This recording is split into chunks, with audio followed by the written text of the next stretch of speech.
The Joe Rogan Experience. So, in your experience in all these other countries, and when you see all these different, regimes getting toppled, you don't think there's any American influence in these things happening? I don't think we're that good. Really? You don't think the CIA is that good? I'm a CIA nerd. I'm one of those like I'm not a gamer, but I'm a guy who about 25 years ago started reading up on the Kennedy assassination, got completely obsessed with that, and then I'm one of these guys, I read footnotes, and a footnote leads me to another book, I disappeared down the rat hole for 10 years reading everything. So I'm really... Did you ever read Best Evidence? Yeah. My feeling is if history has taught us anything, and if you read all of the documents from all of the controversial periods of CIA operations, we just don't seem to be very good at these things. and everybody rats and writes a book about it immediately after it happened. So if it went well, you can be sure you'll be reading about it, or it would have been leaked to a magazine by now. So I don't think... That's so sad. I don't think we're that good. And I certainly don't think we have much of an appetite for controlling the universe. I think we're doing it. We seem to be working very hard to hold the dam. So you think the speculation about the CIA being involved, like they're probably just very, very peripherally involved, and there's just shit happening no matter what? I'm sure there are major CIA operations going on right now, without a doubt. But I think this notion that there's an office somewhere where the whole fate of the world is sort of decided, what countries are going to invade over the next 10 years, we're just not that good, and we're definitely not that secure. There's always, if 3 people know about something. It's the greatest argument about the Kennedy, the 9/11 conspiracy theory idiots, the Kennedy assassination, Looney Tunes. If basically in this country, if more than 3 people know about a thing, one of them is going to be on the stand crying about it, the other guy's going to be writing a book about it, and maybe 2 guys will keep their mouths shut. I think today... I don't think during the time of the Kennedy assassination it would have been that difficult to hide things.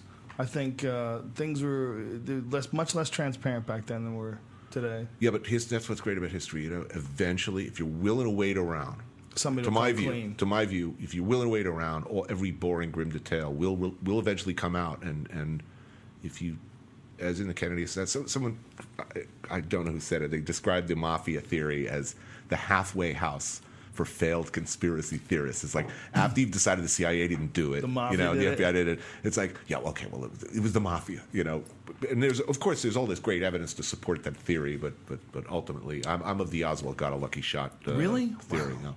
No. I read Best Evidence, and that's one of the reasons why I first started believing there was some sort of a conspiracy. That was one of the first things that I saw that made me really reconsider. But later in life, the thing that really got me was the Northwoods document. If you never heard of that, it's something that they drafted in the 1960s or 1960, where 61 or 62, where Kennedy actually vetoed it, and all the Joint Chiefs of Staff signed it, and they were going to have fake American terror attacks.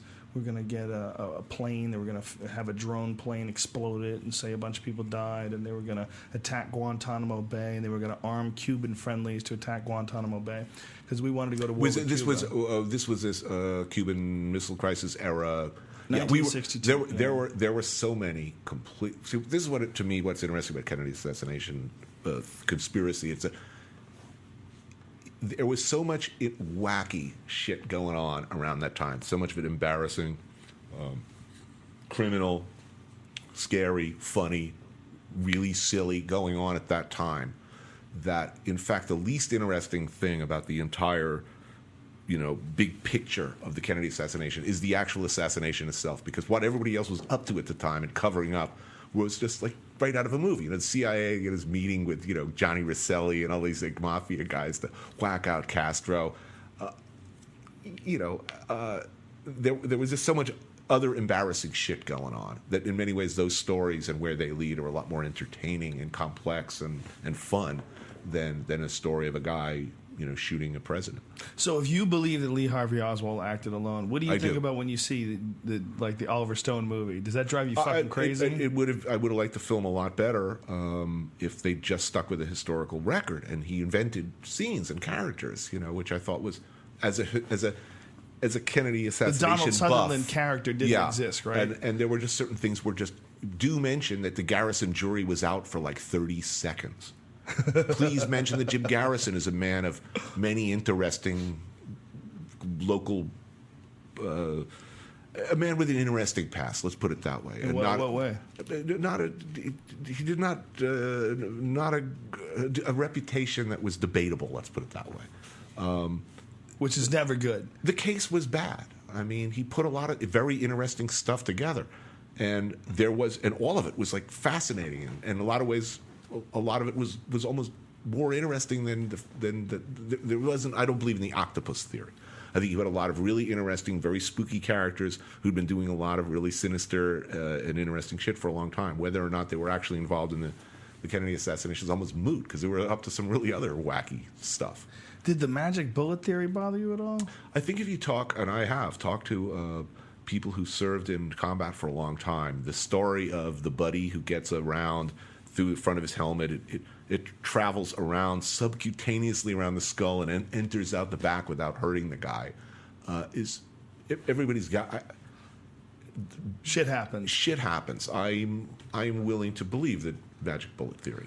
I would be willing to believe it, except for the fact that they came up with it because a guy got hit with a ricochet under the bridge, and so they had to attribute everything to 3 shots. And I was like, God, that seems like fucking shifty logic. I don't know what they call it, but when you've eliminated all the other suspects, you're left with the likely truth, I think. And I to my satisfaction, anyway, I've kind of eliminated the other suspects. Woody Harrelson's dad didn't have any part of it in the grassy knoll. Wasn't he like rumored to be one of the shooters? It's Wasn't that part of it? Yes, of course. Yeah. But Howard Hunt was supposed to be there. Yes. It's like, everybody's there. It's like Ronald McDonald is there. Why is that so sexy? Why is it so sexy? I wanted to believe it so badly. Bigfoot, Loch Ness Monster, UFOs, Kennedy, the whole deal. Yeah. It's way more fun to think that Lee Harvey Oswald was a patsy. But remember, he was a really interesting guy. I think the book that got it most right, was a work of fiction, The Libra by Don DeLillo, where it really gets inside Oswald's head. I mean, Oswald was a guy who his favorite show as a teenager was I Led 3 Lives, about an undercover FBI agent. He was he was a spy junkie. In today's world, he would have been a gamer, a nutty gamer. He wanted to be. He was a guy who kind of wanted to be to do big things, and he tried very hard. He wanted to be super secret KGB agent. He wanted to be super secret. Wanted to be a Marine. He probably volunteered to the FBI a couple of times. He was just a guy who wanted to do something big. So I don't have a problem buying it. So you had no problem with the allegations of them fixing autopsy photos? I have problems with all of it because I was lost in it for 10 years. But the Kennedy family had very good reason to ask for, the brain. And I mean, he had Addison's disease, and the implications of Addison's disease towards the Kennedy history were not favorable.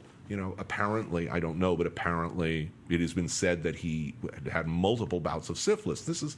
you don't want the family didn't want the right. People. They didn't want this part of the record. Multiple there was a lot bouts of syphilis. Holla at your boy. Those are the days he where took being amphetamines. a president was worth it. He took amphetamines in large doses at early at his point. Who knows what Did he was he taking? really? He had a Dr. Max Jacobson, I believe was the name. He did have a doctor who would shoot him with vitamin, I think B12 and amphetamine, according to one of the B12 mixed with speed. That's how that dude was rolling. Not uncommon at certain levels. It was a very Sure. society thing to do back then. That's 5-hour energy drink. That's what it is. B12. I think a lot of people speed. didn't even know. He was the original doctor. He was known as Dr. Feelgood, and that's where the name came from. I believe it was Dr. Max Jacobson. I don't know. Legendary. Wow. Sort of doctor to the stars back in the Warhol. And Kennedy's disease. What did it have to? Was it a motor skill thing? What is it? That I don't. But apparently there are in the symptoms, the possible symptoms. I think there can be emotional content to the disease. So theoretically, it could have affected his judgment. It was unflattering. I believe he was in a lot of. This was a guy in a lot of pain too. Yeah, supposedly, right? Yeah. But back then, you just didn't want to talk about these things, and I think a lot of people ran around in circles covering things up for their own reasons, and in fact, most of them had really terrible things to cover up. That back then thing is really fascinating when you think about it. It's not that long ago. I was alive. I remember being sent home from school when Kennedy was killed. And but You know, I go for the simple explanation much of the time. It's the good move.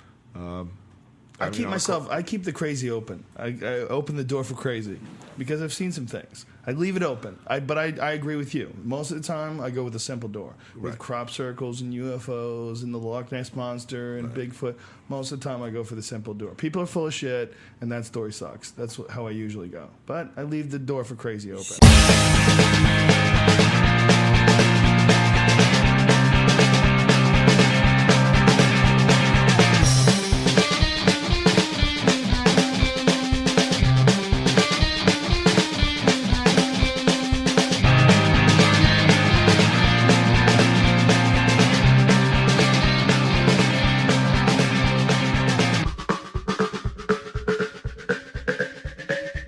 You're a fucking human being.